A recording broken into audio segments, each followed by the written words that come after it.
Hello दोस्तों, स्वागत है आपका हमारे इस नई वीडियो में जहां आपको मिलती है सिविल और कंस्ट्रक्शन से जुड़ी सारी जानकारी, वो भी आसान भाषा में।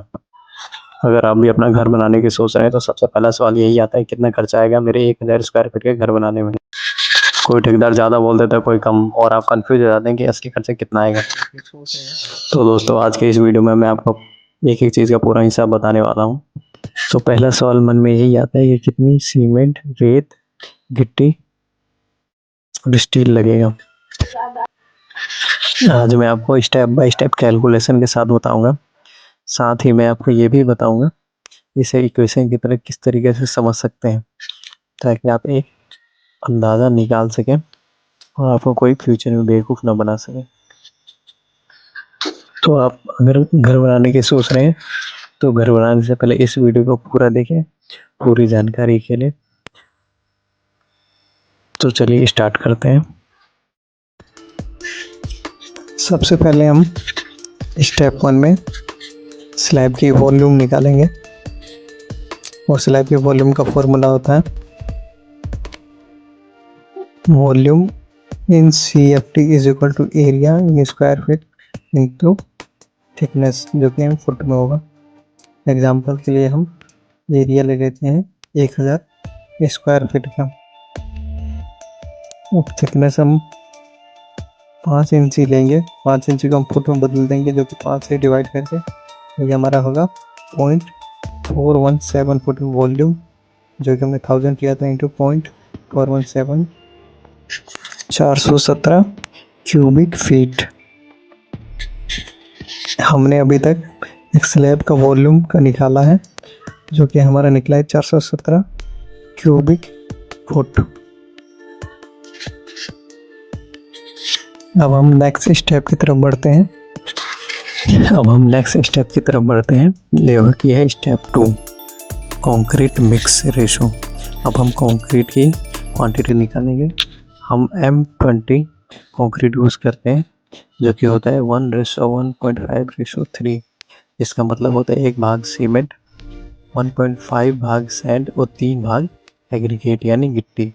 अप्रॉक्स रूल जो हम यूज़ करते हैं, जो कि एक नॉर्मल रूल है, वो है cement is equal to 1.5 bag पर क्यूबिक फीट, यानी एक क्यूबिक फीट में 1.5 बैग से 1.5 bag cement. Sand 3 cubic feet पर CFT। एग्रीगेट जो यूज़ करते हैं गिट्टी, हम 6 क्यूबिक फीट। तो हमारे पास कैलकुलेशन निकल के आई, cement bag is equal to volume into 1.5, जो वॉल्यूम हमने 417 था, into 1.5 is equal to 625 bag. अगर हम एडजस्ट करके निकालें तो 92 बैग निकलेगा, क्योंकि हम सिर्फ स्लैब का निकाल रहे हैं। अब हम सैंड की बात करते हैं। 417 जो कि टोटल वॉल्यूम था, इंटू 3, जो कि होगा 1251 CFT, अप्रॉक्स 1200 CFT सिर्फ स्लैब में निकलेगा। Aggregate 417 into 6 is equal to 2502 CFT, approx हमारा 2400 CFT एग्रीगेट लगेगा। अब हम स्टेप 3 की तरफ बढ़ते हैं। स्टील की कैलकुलेशन हम निकालेंगे, जो कि हम स्टील को हिंदी में सरिया कहते हैं। स्टील के लिए हम थंब रूल का यूज़ करते हैं, जो कि है 4 kg पर स्क्वायर फीट, यानी 1 स्क्वायर फीट में 4 kg स्टील लगता है, जो कि हमारा एक थंब रूल है। फार्मूला हम यूज़ करते हैं स्टील, जो कि kg में निकालते हैं, is equal to area in square feet into 4 kg पर स्क्वायर फीट। ये हम स्टील की इमेज भी देख सकते हैं। अब हम नेक्स्ट स्टेप की तरफ बढ़ते हैं। अप्रोक्स रूल कॉस्ट निकालने के लिए सीमेंट की कॉस्ट 92 बैग हमने निकाली थी सीमेंट, इंटू 400, जो कि हमारा नॉर्मल रेट है, जो 36,800 हो गया।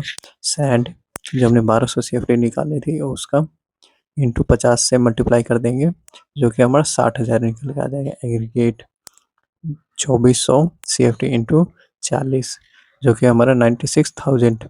और स्टील 4000 kg इंटू 60, जो कि हमारा 2,40,000 क्या निकल के आ जाएगा। एस्टिमेट टोटल मटेरियल कॉस्ट 3,32,800 निकल के आ जाएगा। स्टेप 5 की तरफ बढ़ते हैं। स्टेप 5 क्विक इक्वेशन के रूप में हम समझते हैं। समरी स्लैब वॉल्यूम जो कि हमारा निकल के आया था। स्लैब वॉल्यूम के लिए हम फॉर्मूला इस्तेमाल करते हैं एरिया इंटू थिकनेस, और सीमेंट बैग के लिए हम फॉर्मूला इस्तेमाल करते हैं वॉल्यूम इंटू 1.5। सैंड के लिए हम फॉर्मूला इस्तेमाल करेंगे जितना हमारा वॉल्यूम है इंटू 3। एग्रीगेट के लिए हम फॉर्मूला इस्तेमाल करेंगे जितना हमारे पास वॉल्यूम है इंटू 6। और स्टील के लिए नंबर ऑफ स्टील या फिर एरिया ऑफ स्टील के लिए हम फॉर्मूला इस्तेमाल करेंगे एरिया इंटू 4 kg। जितना भी हमारे पास एरिया होगा मल्टीप्लाई कर देंगे हम उसे 4 से। अभी तक हमने 1000 स्क्वायर फीट का स्लैब का एरिया निकाला।